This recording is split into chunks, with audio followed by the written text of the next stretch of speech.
Bienvenido a WoT In Color, el podcast presentado por the dopest black woman para la siguiente preeminente de la rueda del tiempo. Yo soy Yolanda Vega.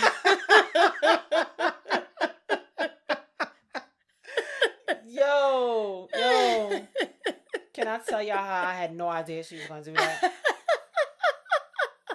I'm so glad I have a minimal understanding of Spanish. Oh, bienvenido a Washington Heights.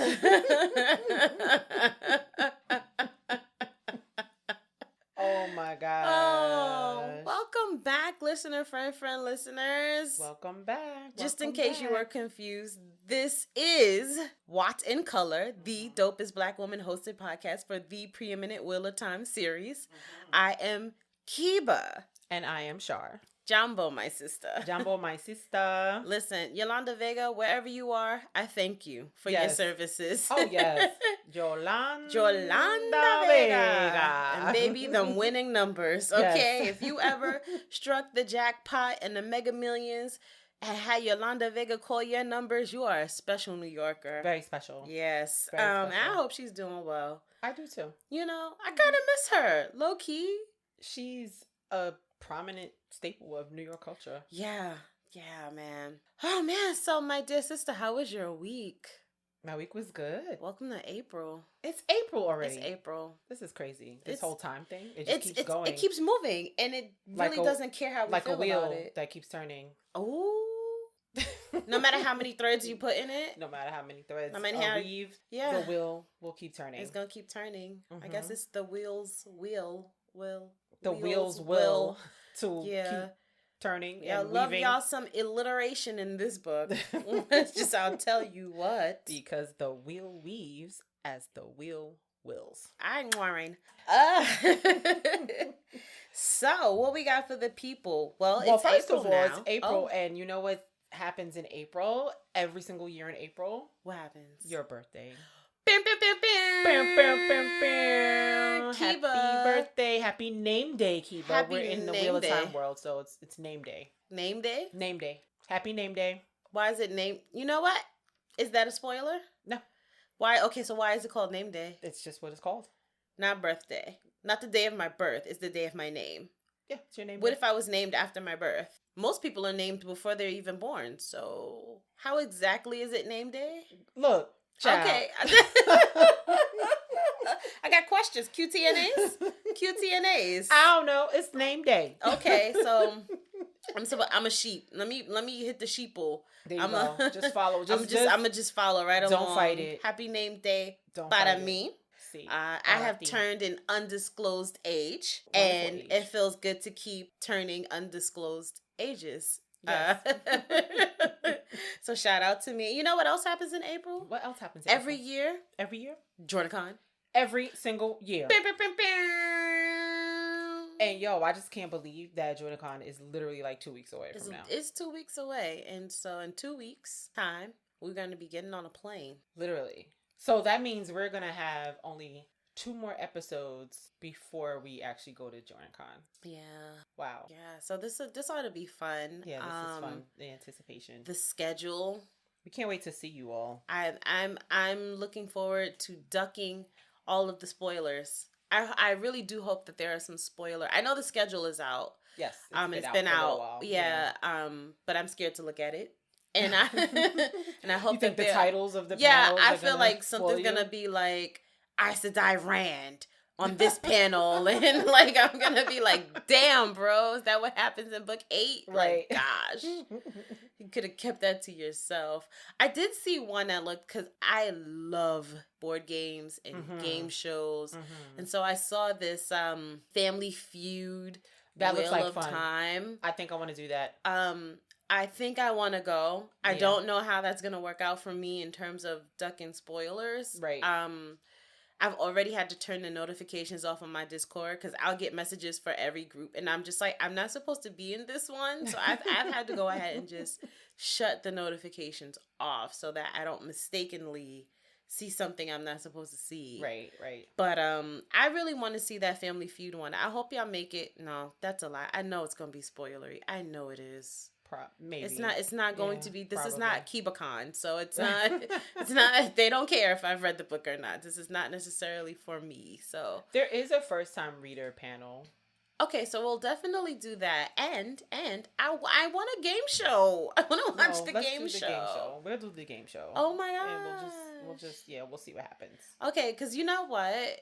I'm hoping that the level of spoil that happens in a game show is not enough for me to understand. Right, you probably won't know what anybody's talking about anyway. Right, like, because, again, 15 books. Until I'm in the middle of book and you're one. Like, oh. Right, and then that's if I remember. Right, by that time, yeah. Right, so I'm hoping they're not gonna do anything like, top 5 answers on the board, the name of Maureen and Lan's children are, and I'm gonna be like, damn it. They have kids. I knew it. You knew it? I knew it. I love it. I'm smart like Narg. I knew it. Are you smart like Narg? Me and Narg, we went to school together. Okay. Yeah. Columbia University. That's your classmate? Narg? Yes. Okay. We went to Harvard at first and we weren't challenged enough. Oh, so y'all came to New York. Yeah, yes, we came to New York. Got He's a transplant, I'm a native, and so, Got it. So somebody had to run up and kill him with a heron marked sword. With the heron click sword. The heron click. Mm-hmm. No, we haven't talked about the heron click in a minute. Listen. But speaking of the books, let's get into it. Let's dive right in. First of all, this is the 6th episode. Wow.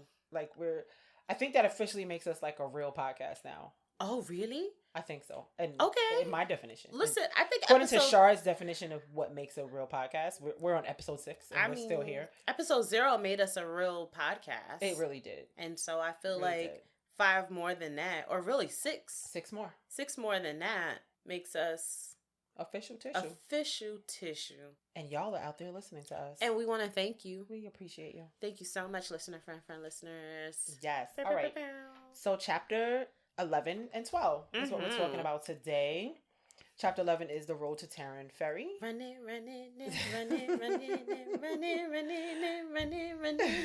Chapter 12, I love it, is Across the Terran. Mm-hmm. So swimming. Okay, I'm sorry. I will make a song out of anything. I'm horrible. I love it. So we ended chapter 10 when we last left our crew. Mm-hmm. There was something called a Drakkar in the sky, just flying. And Tom Merlin said that it was something worse than Trollocs and Halfman. Halfman being Murdral. Yes. That were created. So everybody's like, what the fuck are you even talking about? So chapter 11 opens with our group still like running. They're running now. Running. They're running. Lan's like let's get low right now.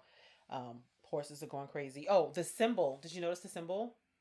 Oh, let me look at the symbol. It's a tree. Another tree? Yeah, it's another tree. Huh. Okay. Yeah, the symbol's a tree. I have to take notes of that. Yeah. So they're running. Rand is on his horse named Cloud. And Cloud is getting it. Because Cloud is like, we racing. We running. All right, let's get it. Cloud said, I heard that thing too. Right. So Rand's trying to keep control because Cloud is just getting it. But at the same time, Rand is watching Egwene on Bella. Of course he is. And he's all worried because... That's his boo. That's his boo thing. And so he's thinking about like, if Bella slows down, would Lan like keep going and just leave Egwene? Mm-hmm. And so he decides, all right, if Bella falls back, then I'm going to fall back too. That's right. Or whatever. As he should. Yeah. And I'm just going to purposely read verbatim. Yes. I'm doing this on purpose. Okay. Yes. Listen carefully. I will. He silently shouted at Bella to run like the wind. Silently tried to will strength into her. Run! His skin prickled, and his bones felt as if they were freezing, ready to split open. The light helped her. Run. And Bella ran. Someone's wielding the power. You think so? Yes. With all his heart and desperation. He prayed on it. He was praying. Listen, please. I do. sorry. It's another deep reference.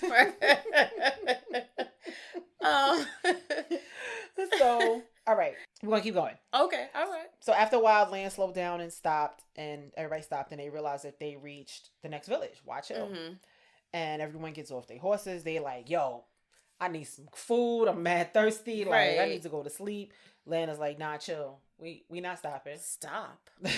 We just... You better turn that Mamba mentality on. Right, we not stopping. This is only for a few minutes. And they like, yeah, but they still celebrating up there. It's still bell time. Like, what's Matt good? talking about, I could go for some karaoke and some bean pies. What's good? Exactly. While I'm reading the final call. Right. Let me straighten up my bow tie. No, bean pies taste good. Listen, I could go for one right now. The first time I had a bean pie, like the first time I had a bean pie, I think I was a teenager, and I was like, "Yo, yeah, these things are really good." Oh yeah, and that's why shout out to the brothers of the Nation of Islam. All they have to do is sell bean pies. They will last forever. You can get rid of the final call. Right. We want the bean pies.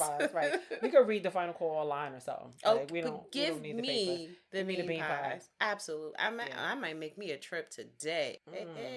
They out there. Oh yeah, I'm finna pull up. And we digress. We're so tired. We digress. No, we are tired. So yeah, so they talking about getting food at the whiteboard. Land is like, yeah, nah, we not stopping for more than a few minutes. We need to cross the Taryn. Rand is like, yeah, but we're gonna kill the horses if we keep riding. And then he notices Moraine is going among the horses doing something, and he like, the fuck she doing? Right. So Moraine gets to his horse, Cloud, lays her hands on Cloud, and now all of a sudden Cloud is just ready to go, fully rested. He's just great. Yes. And so Rand was like to Lan, I didn't know she could do that. Despite watching a whole healing session with his own father, he's all in shock. So Moraine says, and I quote, all right, talking about Bella, strange as it seems, she may be the least weary of all. So then all of a sudden they hear the Drakkar screaming, and the sucker swoops low down, so low that Rand can feel the wind from its wings flapping. So now the horses is bugging, everybody's going crazy. Folks in WoT Hill, they was playing music, they stopped for a second, like, yo, they shooting? I made you look. So Lan is like, yo, let's get low. Now. Like, let's go. So they start running. Lan says the Drakkar has probably reported their location to the Murdral. The horses are all fresh, so they getting it. And the Drakkar is just screaming, so they just running like crazy. Rand is looking at Egwene. She's smiling. Annoying. Smiling in I had to quote it. Smiling in excited delight. Annoying. Like this is a game. She's having way too much fun for somebody whose life is on the line. Literally in danger. Like you're about to get eaten by some flying creature. Oh, it's the audacity for me. I don't understand. So all this fog starts to develop, and Rand is like, yeah, it's too cold for fog. Then he realizes that Moraine is probably doing it, and so now he don't want the fog to touch him. Like he's so scared of anything that Moraine does now, seemingly with the power, even though she completely saved your pop's life. Like I need you to. All right. So they eventually reach Taryn Ferry, and they stop. They don't hear the Drakkar anymore. So they're at Taryn Ferry. They go to this house. Lan bangs on the door like he's Popo. Master Hightower comes out. They like, yo, we need you to row us across. Like, get us on a ferry so we can cross the river. He like, nah, son, it's in the dark. Right. Like, it's the middle of the night. What are you doing? You are? Right. With your weird clothes. So Lan pulls out, apparently Lan has like this unlimited supply of money. Because he just pulled out some gold. And so Mr. Hightower was like, bet. So you said you wanted to cross? Like, so. Yeah, so hold on. Let me get my peoples. Right, yeah. I got you. So that ends the chapter. And then chapter 12 is across the Taryn. The symbol is like the white half of that yin and yang symbol.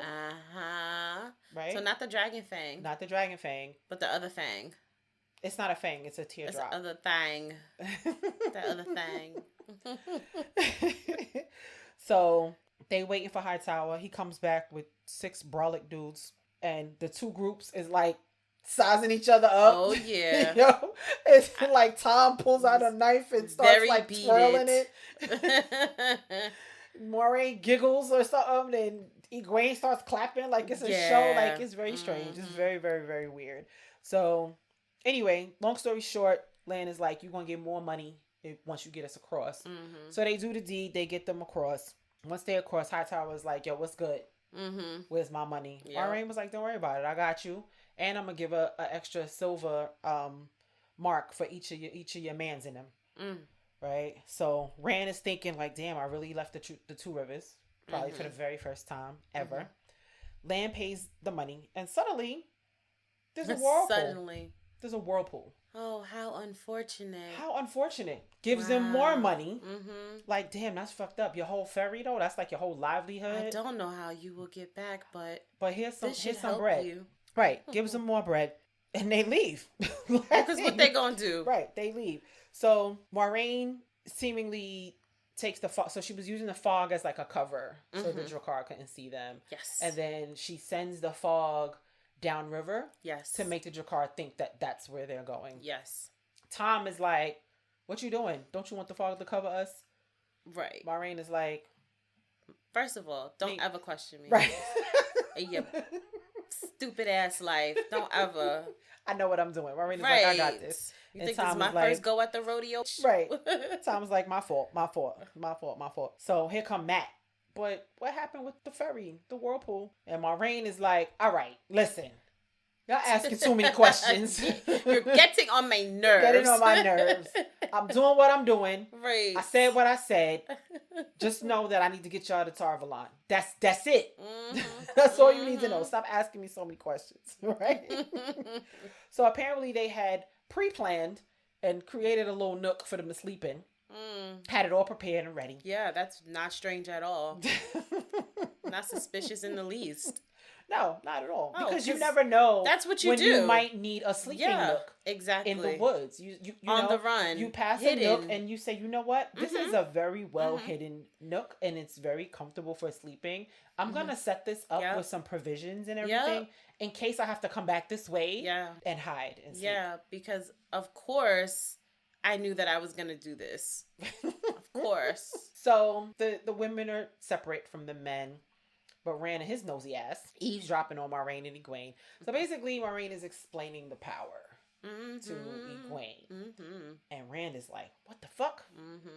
And Moiraine explained that Egwene is basically a natural. And she can do this. You're a natural, kid. And most women would have to actually learn and be taught.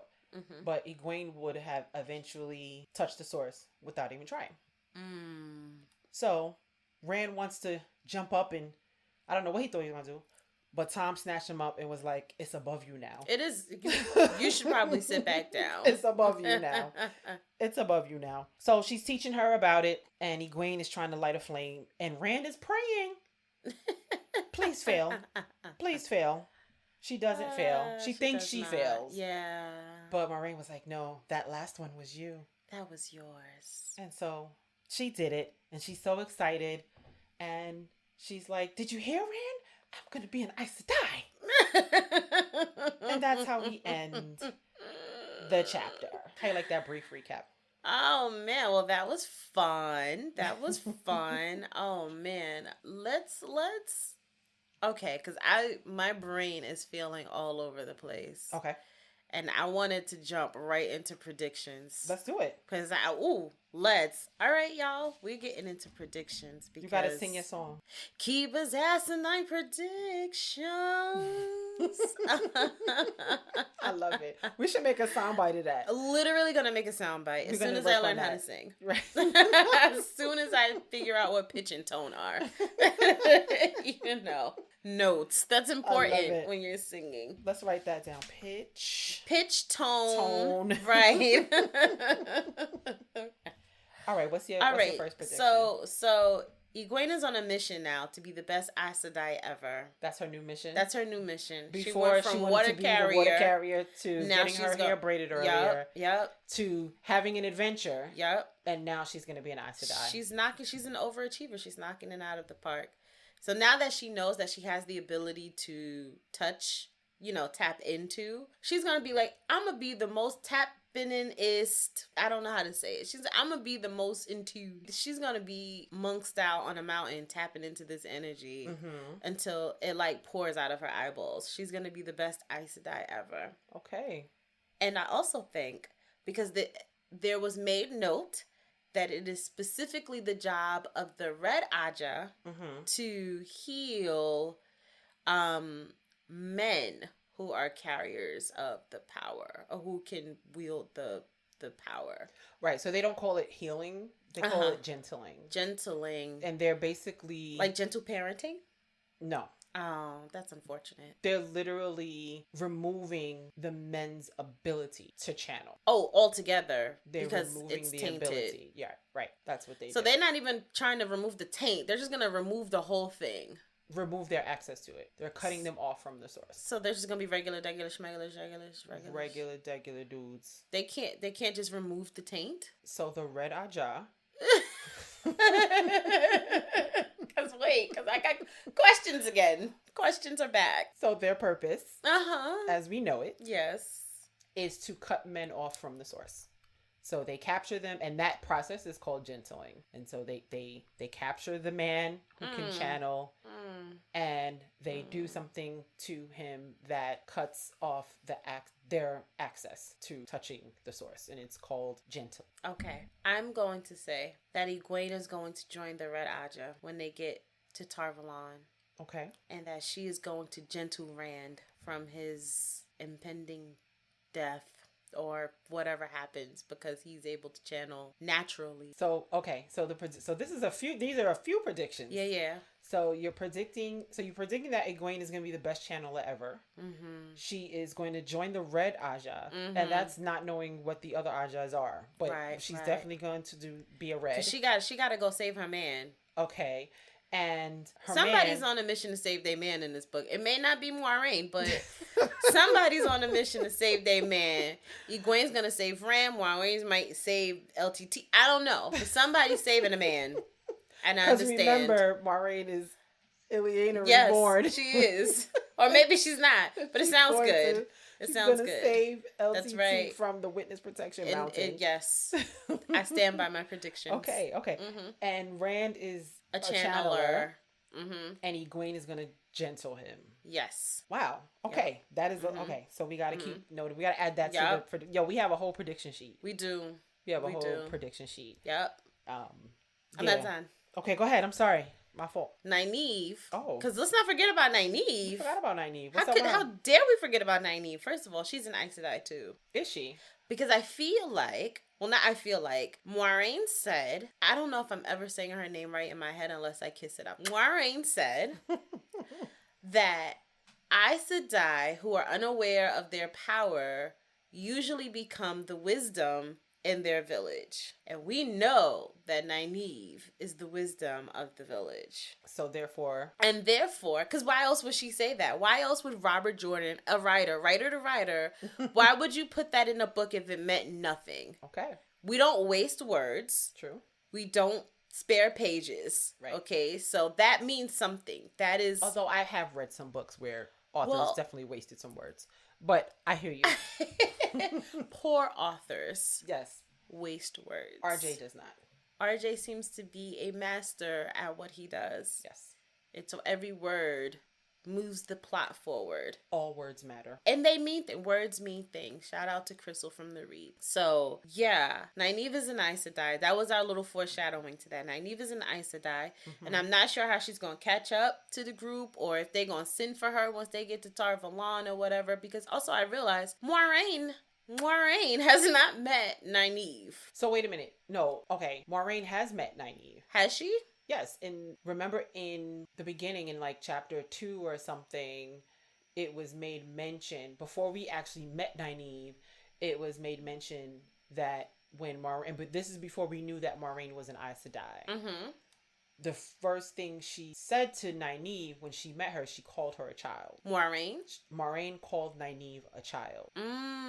Also, that means she's going to have to grow up a little bit. It's in like, so they were like, yeah, and they were basically talking about it. I forget who was talking about it, But they were like, yeah, Nynaeve is pissed because, or the wisdom is pissed because the Lady Moiraine called her a child. Was it the Lady Moiraine? Yes. Okay. Mm-hmm.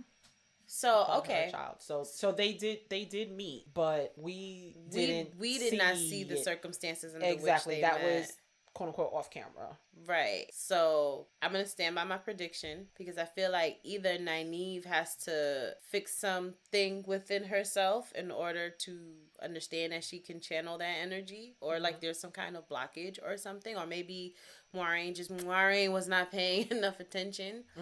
But I do that was put in there for a reason, and it struck my eye. And so I'm going to say that Nynaeve is an Aes Sedai as well.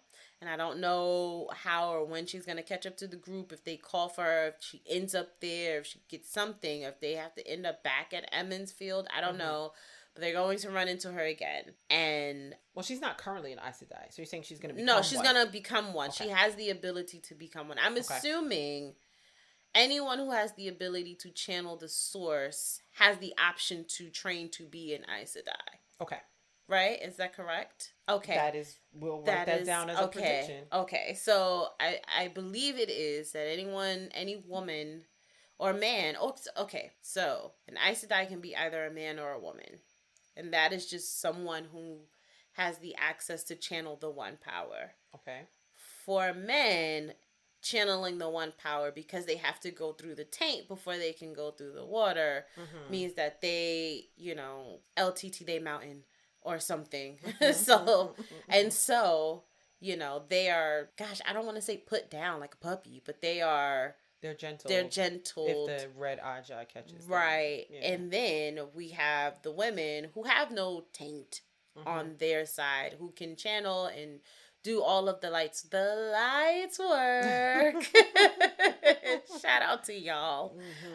And so I think Rand is a channeler for sure.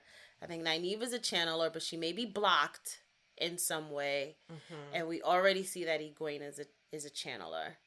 Okay. The other two knuckleheads, Matt and Perrin. My prediction for now, and this may change, is that Perrin goes weak and he wants to go back home. Okay. And I feel like Matt may or may not be able to channel. And the only reason why I say that is because he annoys me the most out of the three boys. And it's always that character that you're like, you can absolutely do without, that always seems to kind of like come through in the clutch. It's like, I hated you, but now look at all the good that you're doing, right? Just writer's brain. And so the way that I feel about Matt right now, he could perish in that little cave, and I would be like, well, thank you for your services. A letter will be sent to your family. We will miss you, in that world. I mean, myself personally can totally do without Matt the character, but because I feel that way in my writer's brain, I feel like Matt's going to be the one to, like, what's his weapon? Is it the bow and arrow? Or is that's Rand? No, Rand has the sword. Whatever his weapon of choice has been, I can't remember what he picked up. He has Perrin a bow. has the, He has a bow. He has the bow, right? Because Perrin has the axe. Rand has the sword. So he has the bow. So that little bow and arrow is going to save some lives. I don't know how. But writer brain me is like, okay, so Matt is going to be the guy. And I'm annoyed by it. But okay, so that's that prediction. I feel like they're... Oh, do I feel like Perrin and Matt are channelers? I bet you Matt's a channeler. Just because I can't stand him. Just because I can't stand him. But I feel like... And Perrin, the one that I was rooting for, I feel like he's going to be the one to fold like origami. Wow. And he's going to be like, actually, you can send me the fuck back to Emmons Field, okay? I just want to go home and be the best blacksmith that I can be. The best blacksmith ever. I want to go and, find my wife and shear sheep. I feel like Perrin is going to fold. He's the weak link. He's the weakest link. Yeah, those are my predictions. That's the energy that I was getting from these two chapters. Okay. We will put a pin on all of those. I hope you wrote everything that you just said down. I did. Some of that I have to write down some more because some of that was just coming to me. Particularly my disgust for Matt and the fact that I feel like I bet you It's always the character that you least expect. And because Matt is such a freaking fool, he's such a plum dingaling, that he's going to be the one to be like, oh, look at you. You've matured faster than everybody. And now you know how to, like, 7 fades with one blow. I don't know. So I just, he's going to be the one. And now I have to, like, eye roll and keep an eye on him. But Rand is a channeler. The other thing that made me feel that Rand was a channeler was when the drag car swept down and everybody's horses was going crazy. He was the only one that, like, got tossed in the air and froze and everything. Like, his teeth shattered. Teeth chattered. And, everybody else was just like, some Land and Moiraine were, like, fine. They were fine. Everyone actually got discombobulated. Horses got disconnected. They were trying to control the horses, but Rand was the only one that was, like, up and down and all over the place. Okay. And so I feel like, yeah, it's him. It's Rand. They came for Rand. They wasn't sure if it was Rand or not, so they snatched up Matt and Perrin. And Egwene, she invited herself. So yes, that is my prediction. Okay. Y'all heard it. And that is my proof of said predictions. And so if those predictions are wrong, then we could just blame RJ, because he's the one who put the foreshadowing in the book that led me to these predictions. Okay. That is my story, and I'm sticking to it. I love it. Thank you. I love it. All right. So now that we're done with that. Yeah, that felt good to get off. Maybe we should do predictions earlier, because I was like, first of all, before we even touch a theme. Anything else, right. Let me tell you what I think is fitting to happen, because they knew that Moiraine, that's Aes Sedai in that water. So they came to did not come to Taryn Ferry. They came to Emmons Field to specifically get these kids. All right. She's still the story. She is still the story. Okay. But they have a whole route mapped out, which means that they knew the Trollocs was on their butt. They had hiding spots. Here's the thing about the route. If you look at the map, the way they're going is the only way out of the 2 rivers. Right, but there's no way. There's only one way in and only one way out. Everyone who comes to Emmons Field has to take that same route, and going back, you have to go that same route back. Yes, and they knew that they was gonna need a break when they got to that post, because why else would you set up an entire camp? And prediction, they got other camps along the way. Okay. So when they was coming down to Emmons Field from, I don't know if it was Tarvalon, I don't know if it was another place, but they set up their little route. They were like, shit's about to go down. We're going to set up here, here, here. They'll probably get tired over here. We're going to make provisions over there. They get to Emmons Field. Shit goes down. They didn't panic. They knew exactly what to do. Homegirl was like, oh, thing in the sky is chasing us. Didn't really anticipate that. I know how to throw it off. I know exactly what that is. Let's go ahead, throw some fog up in the sky.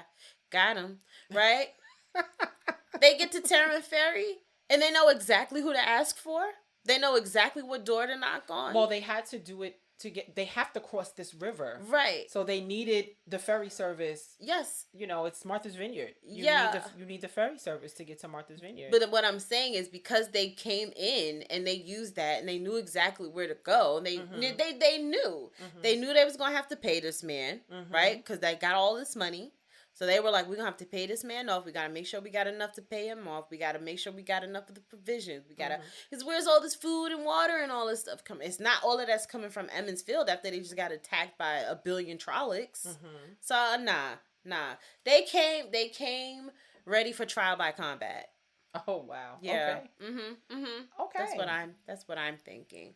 All right. But yes, speaking of paying people off. A theme that's supposed to be. Go ahead. What's the theme? Doing something strange for a little bit of change. Yo, wait a minute.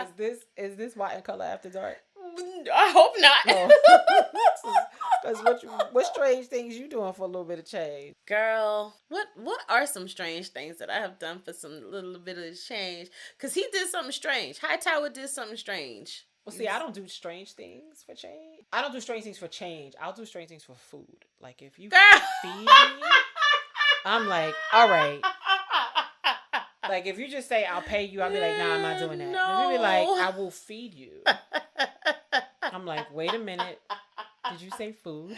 Did you say, okay, what kind of food, though? Is it vegan? Is it? And it's yummy.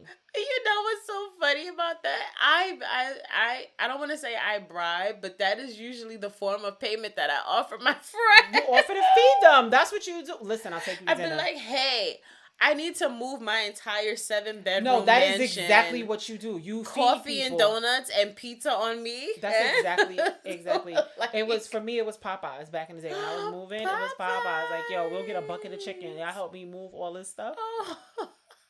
I got a bucket of chicken on me. And you'd be surprised how many people are like, bet. Yeah, nah. Like that. Make sure you get some thighs in there, because Right. I like the dark meat. Yeah, Right. no doubt. I got you. Could you throw Right. some red beans and rice in there? Because Right. we got a deal. Right. We got a deal. Not too many breasts, man. It's too thick. It's too dry. Right. I will. It is very easy to get me to do something if you're going to feed me. Okay, so what is the strangest thing you would do for maybe not a little bit of change, but a little bit of Popeyes or a little bit of Ethiopian? Well, yeah. I'm not eating Popeyes anymore. What would I do? I don't know. Nothing too For strange. a Klondike bar. What would you do for a Klondike bar? So I don't think I would do anything too strange. I don't think I'd do anything that would make me go against like my morals or, you know what I mean?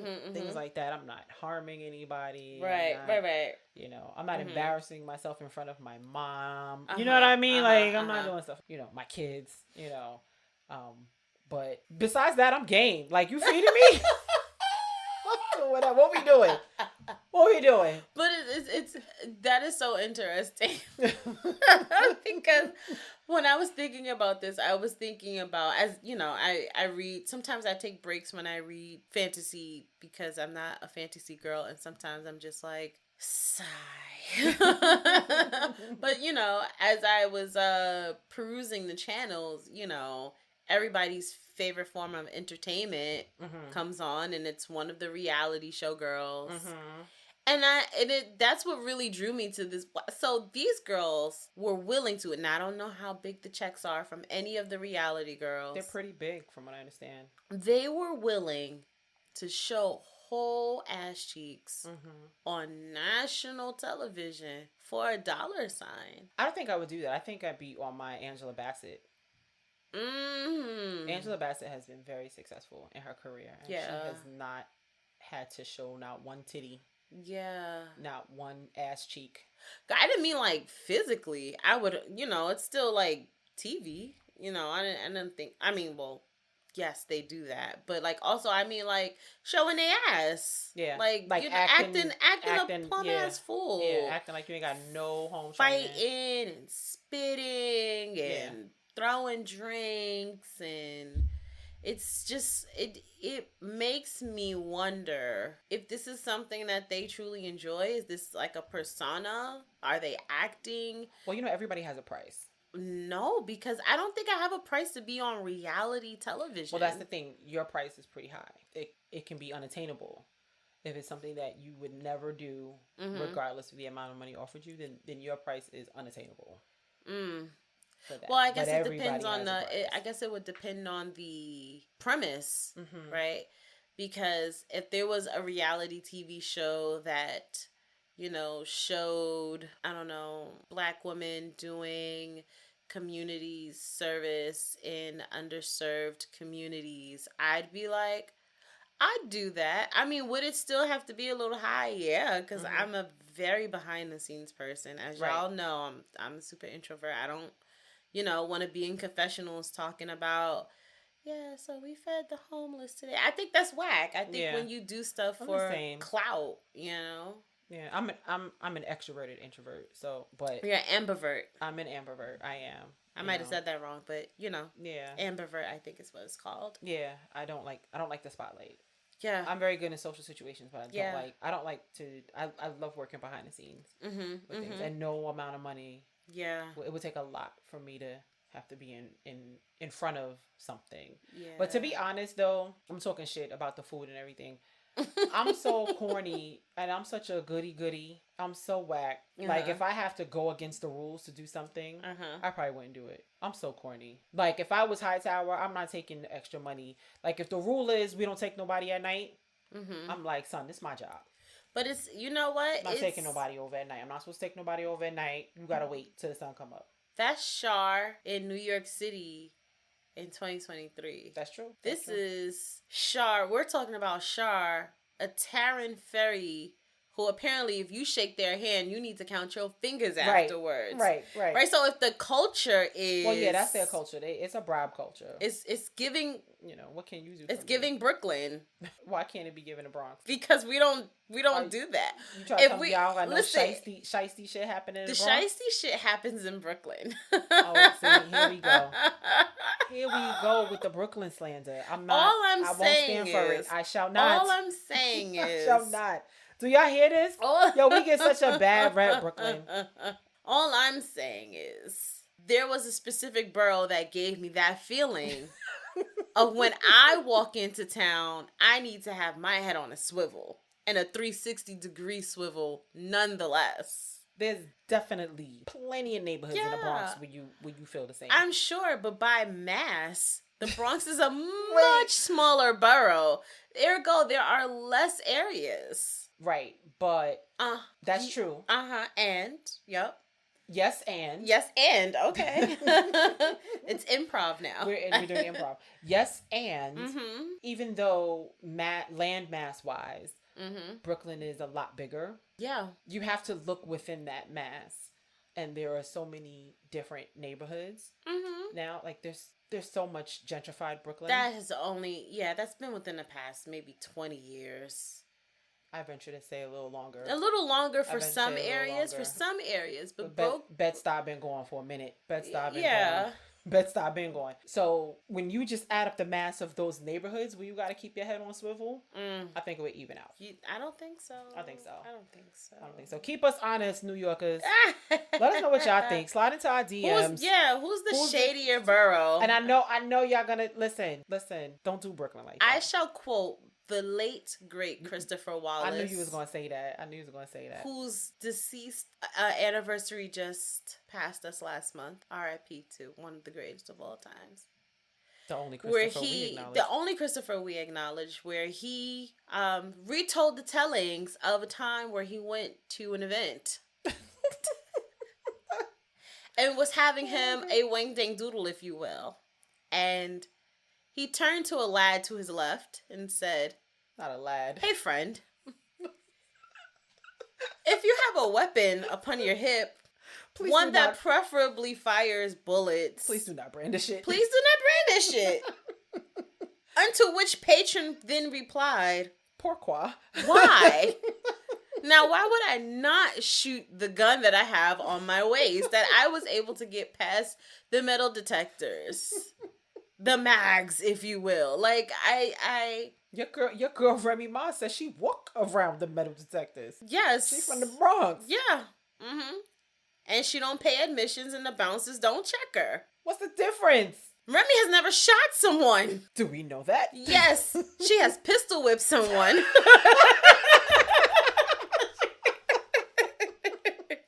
But she did her time. Oh my God. See, here's the thing, right? Shout out to you, Remy Ma. If you're listening to WoT In Color. Do you read The Wheel of Time, Remy Ma?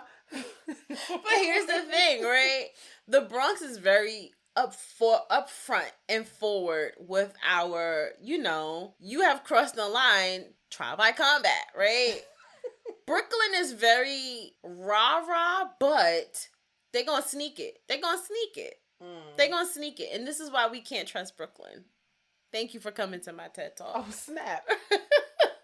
This is why we can't trust Brooklyn. Listen, we might have to put a poll in the Discord. Yeah, we want to know. We're going to put a poll in the Discord because... So we're going to do the Brooklyn Bronx. I'm fully prepared to lay down on that hill. I won't die on it, but I will lay down on the hill that the Brooklyn is way more shadier than the Bronx. Okay, we shall see. All right. So, back to the book.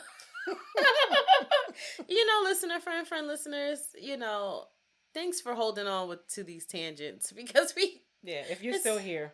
Thanks. Thank We you. appreciate you. And if you skip through, if you fast forwarded through that That's entire okay. conversation, that's okay fine. too. That is your prerogative. That's fine.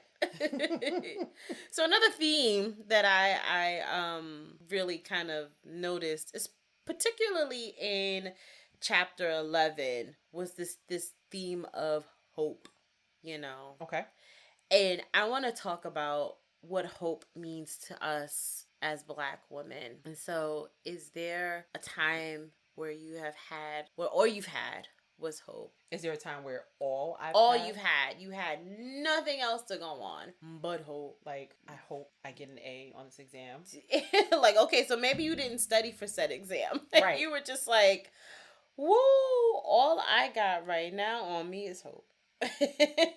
That's definitely happened. I've definitely been not prepared for exams. And because I'm bougie about school, I still feel like I deserve an A. Even if I didn't study. I don't know if I've ever been in a situation where all I've had is hope. Because if I'm really, really, really hoping for something, I tend to rely on faith that the universe, the ancestors, they got me. Yeah. They got me. Like, I'm good. So I don't think I've ever only had hope. There's usually a little bit of faith. And not a religious faith. Yeah. Because I don't subscribe to any religion. Right. But definitely faith in something. Let me give you the line that made me think about hope. And it was on page 191. And it's the paragraph that says, Lamb must have asked the question, for Moiraine suddenly shouted over the wind and the pounding of hooves, I cannot, most especially from the back of a galloping horse. They are not easily killed, even when they can be seen. We must run and hope. Right? And this idea of and hope is repeated a few more times throughout the chapter. And so I'm like, what does it feel like to be so completely helpless that all you can do is hope? Right? And for me, when I read that, I immediately thought of the 4 years that we had the orange dude in the commander's seat of this country. Definitely all we had was hope at that time. Like, all I had to do was go to work and hope. Hope that this fool doesn't take away something. Hope that this fool doesn't launch us back into something.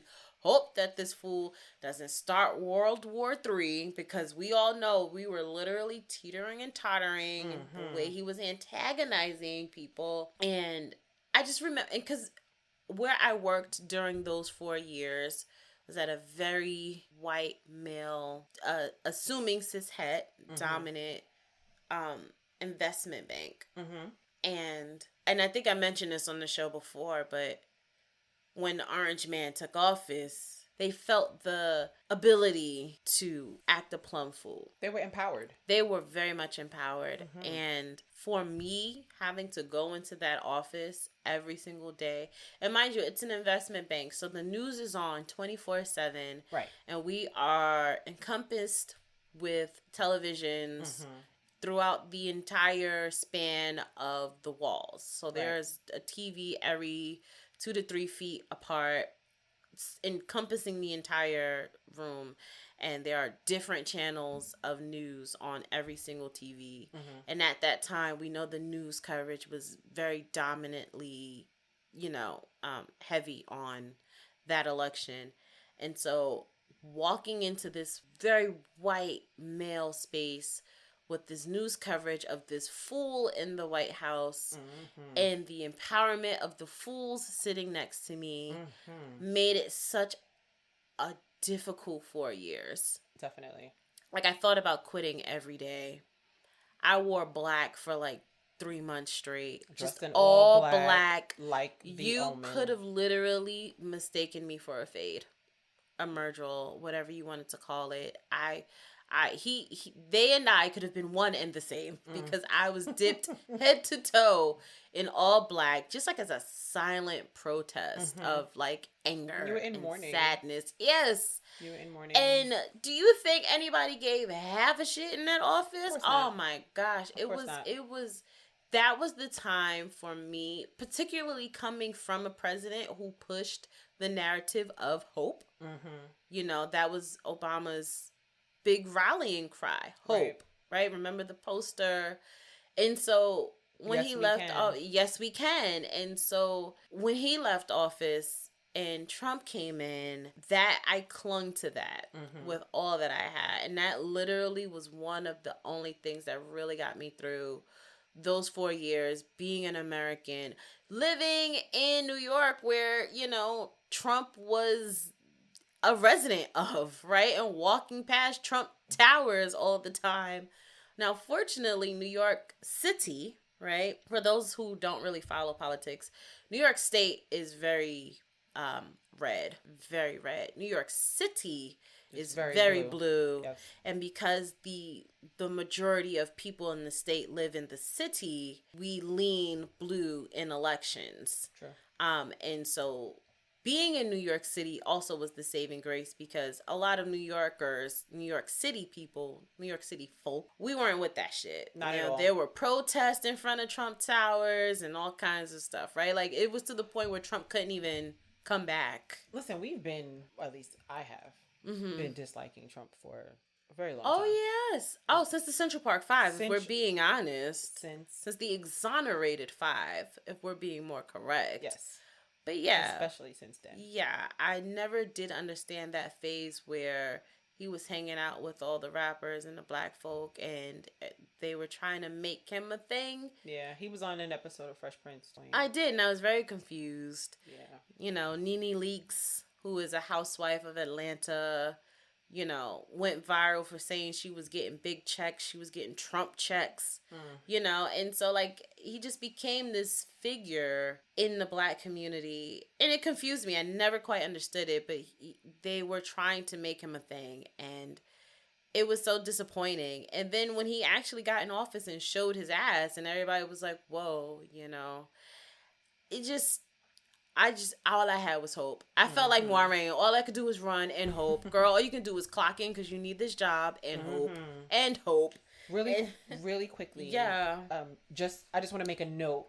The quote that you read. Yeah. In your version, we have two different versions. So recall that I don't have the Ravens prologue. So my page number, I have one of the, not the original, but I have one of the Darryl K. Sweet covers. And in that book, that quote that Keba read starts on page 153, on the bottom of page 153. So they added a lot to these books. Well, that's because the Ravens prologue is in there. Yeah. Okay. So the page number is a little different. So I just wanted to make that note in case someone was reading with you and they were trying to find it. It depends on which version of the book you have, or maybe you don't even have a book at all. Maybe you have an audio book, but this is The Road to Tarrant Ferry. Yes. Chapter 11. You know what I just thought of? And I'm so sorry, friend listeners. I feel so all over the place today. But another thing that happened in chapter 11 that made me believe that Rand was a wielder of the power, if I can say it like that. That's a channeler, whatever. Both ways. He's a tapper. We don't Can't say tapper. That. We don't say that. Okay, he's a wielder. He's a channeler. He's a channeler of he the can one. Channel. Yes. The thing that made me feel that he was a channeler was when the Drakkar swooped down. Everybody's horses is out of control. Egwene is like, yo, be feet. Like, why are you standing there looking at this thing in the sky? And he jumps on his horse. He mounts this horse in a way that he's never mounted it before, right? They make note to say that he did this as if he had been doing it this way his entire life, and that he realized when he, was taken out of his, quote unquote daydream or staring at this thing in the sky, that his hand was on the sword. Like he was a warder, like he was ready to draw this thing and go, which is very unnatural for somebody who just realized that his daddy had a sword upstairs. Like he wasn't playing around with swords. He doesn't know how to use a sword.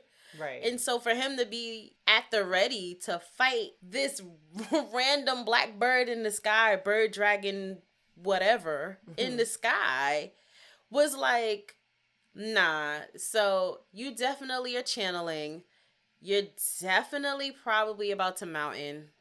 It's Here comes that verb. Here comes he's giving me the energy that This is a slow build up to him about to mountain. And so this is probably, and so I don't know why the Trollocs and the Dark Ones. I have to go back. I think I made a prediction on that. I have to keep track of my own predictions. Mm-hmm.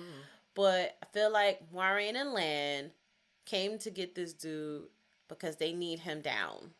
Maybe he's more powerful of a channeler than some of the other male channelers that they've had to put down. But they're definitely bringing him back to Tarvalon so they can gentle his ass. Okay, so that's another prediction. Yeah. So you're saying you think that his behavior in terms of getting on the horse and everything, that has to do with channeling? Yes. Yeah. Not adrenaline.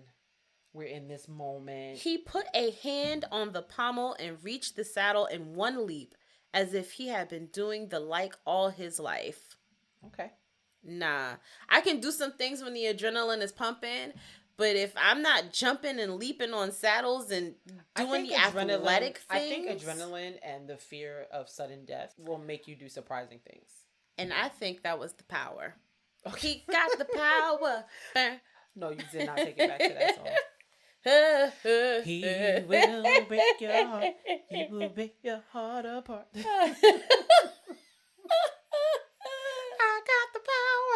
More, all unaware, he had drawn Tam's... So he actually drew it out. My bad, y'all. He had drawn Tam's sword as if to fight the flying thing. Adrenaline. So I know we might have spoken about this before. The fight, the flight, the freeze, the fawn, right?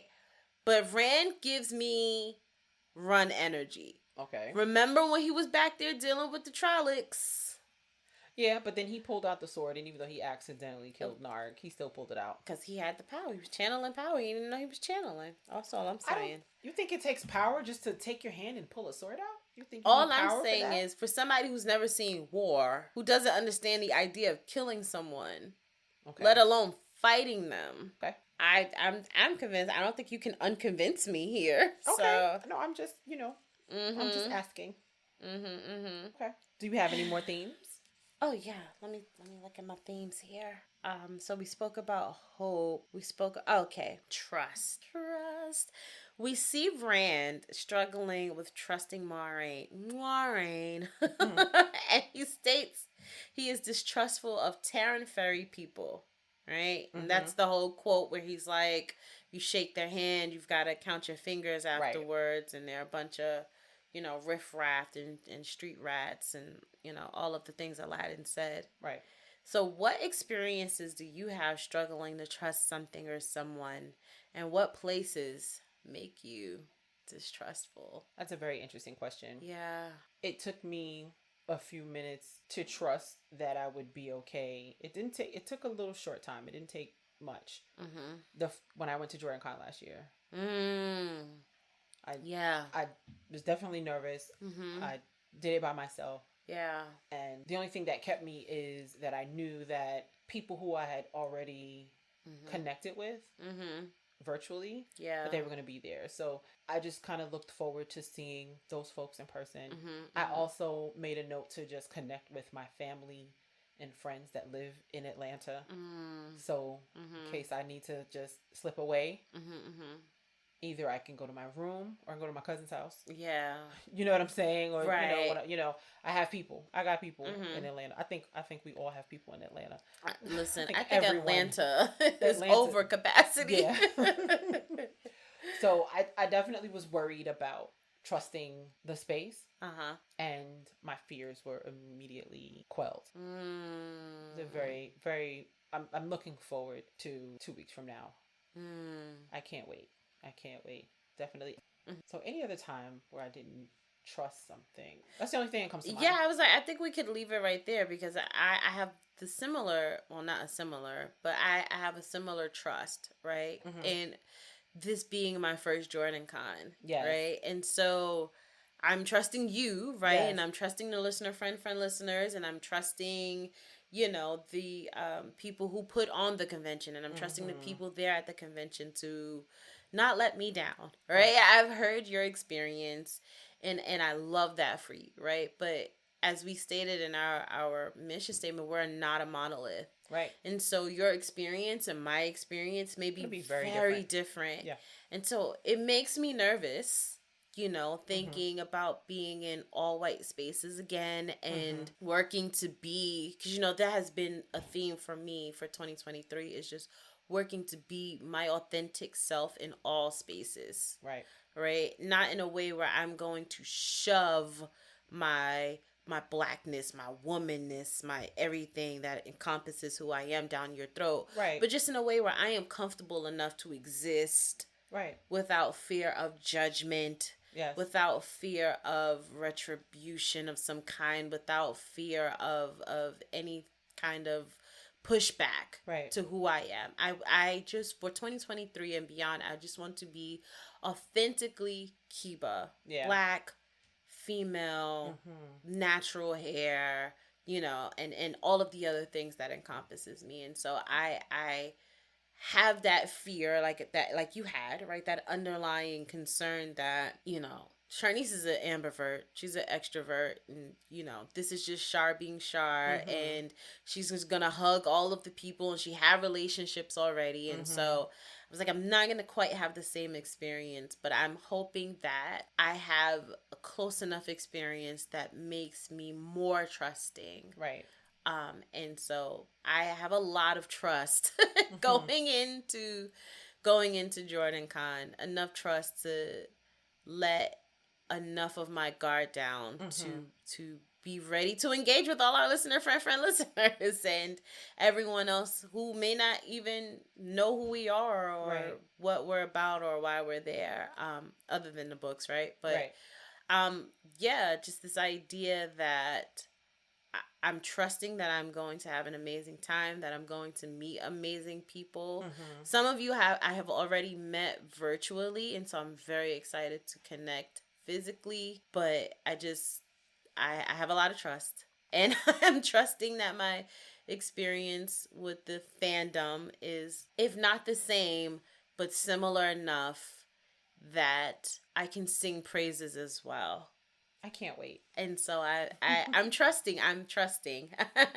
Again, introvert, so nerves, right? But I'm grateful that you're placing your trust in me. Yes. In this convention. Yes. In our friend listeners. Listener, friend, girl, you better get their name right. Listener, friend, right now. Friend, listeners. Our listener, friend listeners. Yes. Apologies. Yeah. And I'm just looking forward to sharing this with you. Yeah, I'm excited. I'm trusting that all is going to go well and that, I'm going to walk away with some new connections and some new relationships to foster. Definitely. Be it long distance or local, because I feel like some of our friend listeners, y'all might be like down the block from me right now. Right now. Right. Literally on the next block. Around the corner. Right. So that's going to be really exciting. Or on the other side of the world, which I think is incredibly dope. Right. And I love to travel. And so if I can meet people in places where I'm like, I haven't been there before and I would love to go. Who I would love to see? Ooh. Koala Sadai. I knew you were going to say that. I want to visit you, Koala Sadai. We're Shout coming. Out to Koala Sadai. Shout out to her. She's on the other side of the world. Yes, and we're coming. We're coming. Literally. So, wow. So we definitely spent a lot of time on themes. Yeah. I did have a short theme. Yes, please. When everybody kept asking Maureen questions and she was like, listen. Ooh. Don't question me. It was definitely given children should be seen and not heard. Even though she wasn't dealing with children, but I was triggered. They were acting like children. They were. They were acting like children. They were. But also I do feel like, well, yes, they were acting like children, but they weren't children. They're adults. So and they need answers. They need answers. Questions that need answers. Yeah. I understand that. Yeah. But also, y'all agreed to go. Right. Y'all did not have to be there, particularly two of y'all in specifics. Right. I'm just saying. Right. You can't volunteer yourself. Egwene wasn't asking any questions. Egwene was like, "Listen, I'm here. Let's do it." Right. So Tom was on his. So asking her about the fog and why she didn't cover them all the way to Bear Lawn, and Maureen is like, "Are you doubting me?" Like, I know what I'm doing. Right. Like, clearly, if we're walking and we're just under a cloud of fog in the desert. They're gonna be like, there goes that cloud of fog. They're all there. Let's go get them. Yeah. And he's so like, my bad. I didn't mean to offend. Right, because he was about to get popped in the head with a bolt of lightning. Because that would be my move. That's my move as an Aes Sedai myself. Shout out to the Violet Aja. Oh, is that the Aja? I would. Yes, the hip hop Aja. The hip hop Aja. Hello. Is the Violet Aja. Join us. Yes, applications are out. We have cookies. We have insomnia cookies. We got good cookies. We got the good cookies, y'all. And we got vegan insomnia cookies and too. Vegan is, listen, anyway, y'all already know we the lit Aja over here. That's right. That would be my move. If you start questioning me, I'm busting you upside the head with a bolt of lightning, and you better hope you survive. That's all I got for you. Speaking of having something for people, you got any sis be steadfast? Oh, all right. Okay, let's hear it. See that this group of testosterone people are about to have you stressed out, water included. I just want you to be steadfast. And I want you to know that your mission, whatever it is greater than whatever nonsense as stress they're about to put you through. And I want you to keep your eye on the prize. Don't quit on them. I know it's hard, but don't quit on them. And I'm sure you've done this before. But you and Lan clearly need to make an exit strategy in case these fools start acting up so you can ditch them. Okay. But then again, if this is a fate of the world kind of thing and maybe you can pull a Harriet Tubman and snuff them out until you get them to where they need to go and slap them on the back of them horses and go, then, either way, I know the mission is bigger than the headache. And I'm sorry you drew the short straw and you had to be the one to get these raggedy ass boys who probably smell like they don't understand the concept of washing, especially after Random went and killed Trollocs and got Trolloc gook on him. But be steadfast, sis. I see you and the mission is greater than the headache. Okay. Yeah. Solid advice. Thanks. For the lady. Moiraine. I can't even do the kissing thing. Because without the kiss, I think I go Moiraine or Moiraine. Like, it just sounds... Moi. Right. Moi. But there you go. Moiraine. I love it. So I didn't really have any advice for anybody. Okay. For these 2 chapters. But I definitely have a water and shade. Oh, I am so ready for this. Egwene. Ooh! Let's do it together. Go. If you don't sit down somewhere, this is not playtime. Oh. You are literally running for your life. Yes. And you're giggling and smiling in delight as you're being chased by Shadow Spawn. Yeah.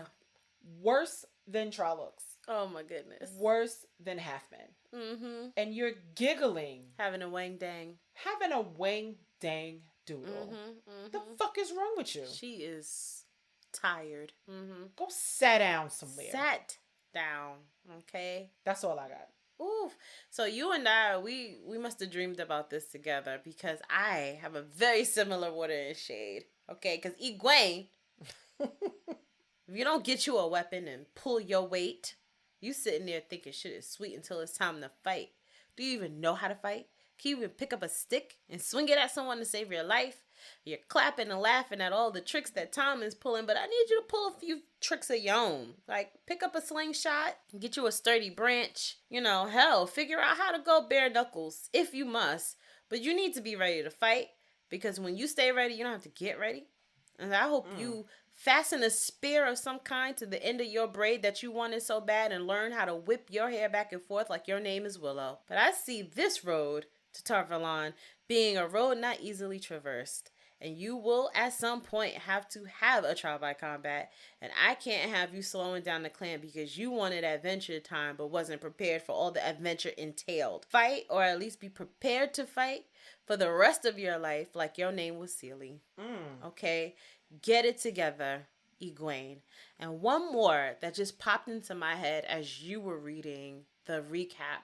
Rand, how dare you be rooting for somebody to fail? Yo, that was my other one. I'm gonna let you go ahead. Start that off. No, that was my other one. Like, this is how we love our friends.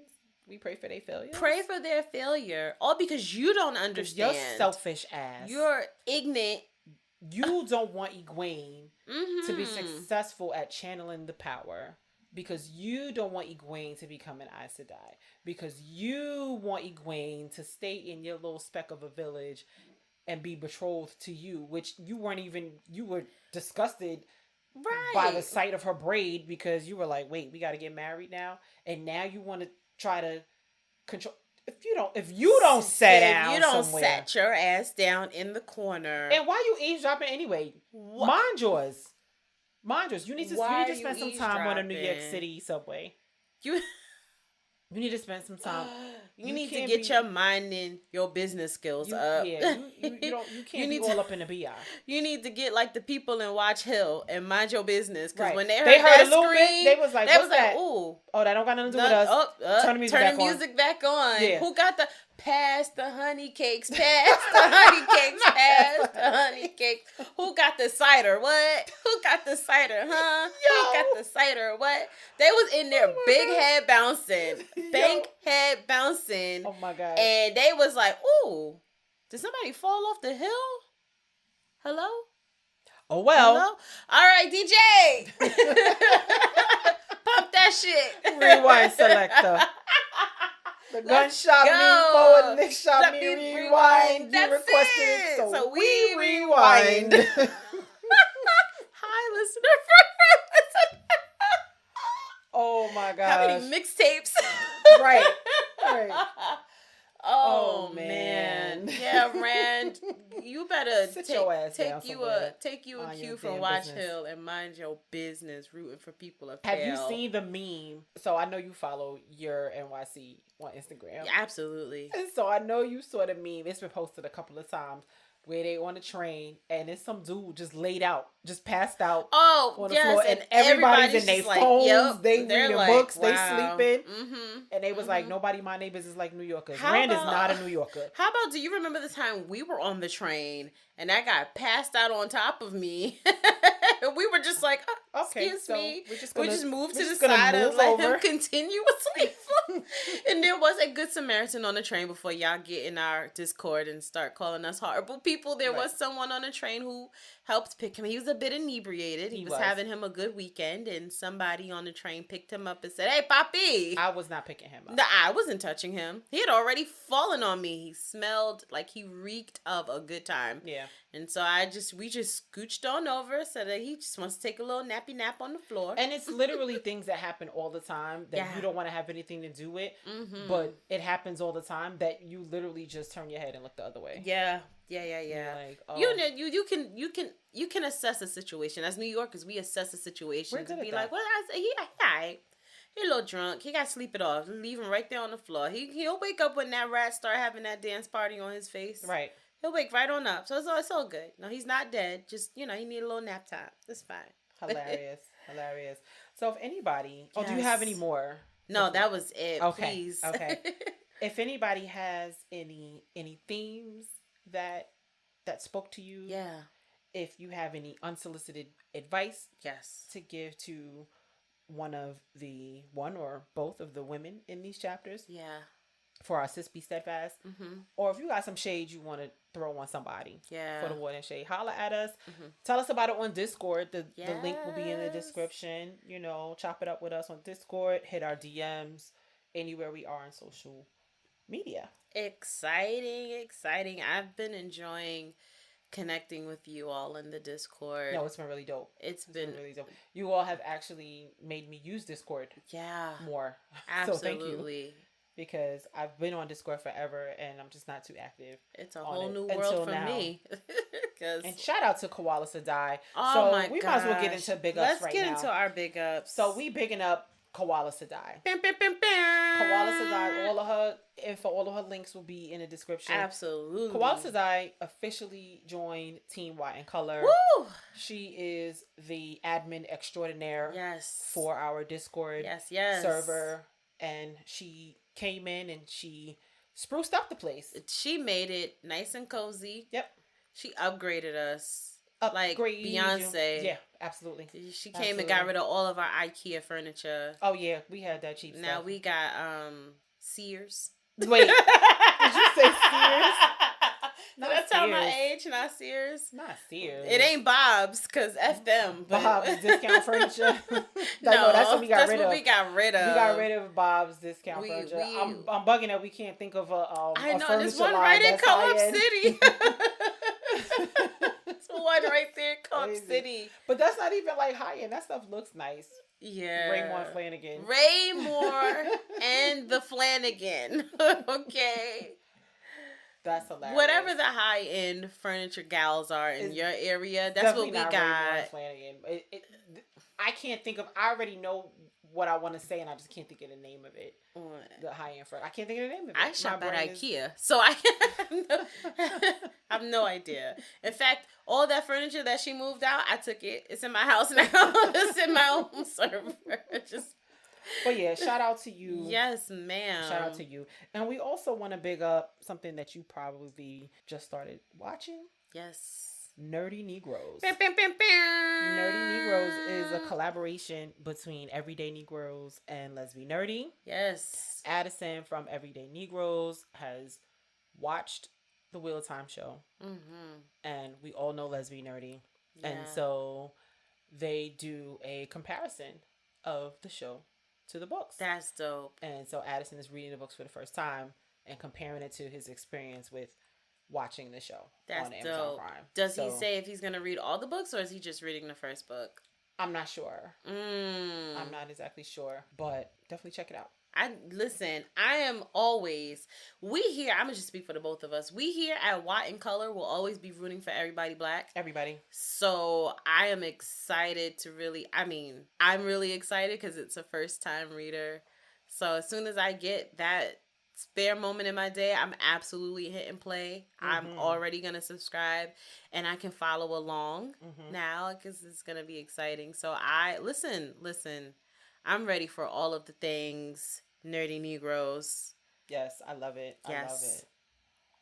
And I think that's about it. Yeah, just, some quick, things that are happening this week. Palm Sunday. Yes, that happened. That happened, right. So happy Palm Sunday to those of you who have celebrated Palm Sunday. Mm-hmm. Today is Passover. It is. So if you're listening on the Wednesday. On the Wednesday that we drop, April 5th. Mm-hmm. Happy Passover to you. Mm-hmm. This Friday coming up, April 7th, if you're listening on Wednesday, is Good Friday. That's right. So shout out to you and have an amazing and blessed Good Friday. And we already shouted you out, and Keba, for your birthday that just passed on April 1st. Ooh, I am an April Fool's baby. Does that make a little sense to you guys now? Are you just like, I see that. Yeah, it is true. It is true. All right. So next week. Yeah. We are moving on. We're moving on up. Moving on up. Hey, to the east side. Moving on up. To a deluxe apartment. We're going to have to cut all of this out. Moving on up. Oh, that was a little harmonization. Did we harmonize? We can't cut this. We can't cut it out. Sorry. We're leaving it in there. Sorry, y'all. That out. Nope. It's proof. All right. So next week, we're going to be talking about chapter 13, which is called Choices. Oh. And chapter 14, which is called The Stag and Lion. The Stag and Lion. And Lion? What do you think that is? The Stag and Lion. The Stag and Lion. Yes. Sounds like trouble. Okay. The Stag. Let me see how it's spelled. Let me. The Stag, S-T-A-G. The Stag and Lion. Yes. You know what? No. Because initially, let me go by my gut. Okay. Because initially when you said it, my brain, and I don't know why my brain works this way, but my brain immediately went to the Lion, the Witch, and the Wardrobe. That's funny. I was like, okay, so this is giving me some kind of help. Okay. They're going to find help. These are going to be helpers. These are going to be people who are like the stag and the lion, or maybe mystical creatures, or maybe even just a group of people. I don't know. But these are going to be a person in a lion, or some kind of combination of one or both or the other. And they're going to help them on the road, right? Writer brain. They got to move the story forward, right? The plot, the mission is to get to Tarvalon, have bumps in the road, to get to Tarvalon. So they're going to make it to Tarvalon. I don't know what book, but they're going to make it to Tarvalon. And so I feel like the stag and the lion are going to be the thing that helps them traverse at least a little bit into their road to Tarvalon. Okay. That is my writer's brain answer prediction. Make sure you write that down. Add that to your prediction. I'm going to add that to my predictions. Prediction spreadsheet. Absolutely. That we have. Yes, we have spreadsheets. Yeah, I don't. Shar does. I absolutely do not. Shar loves spreadsheets. I don't know nothing about a pivot table, but I'll put it on my resume if you ask. Shar actually created a pivot table for the prediction spreadsheet. Is that what? Oh, cool. I didn't even know. Yeah, I was looking dead at a pivot table and... Yeah, so the second tab is a pivot table. The first tab is your predictions. Wow. And if you click the second tab... I did not even know there was a second tab.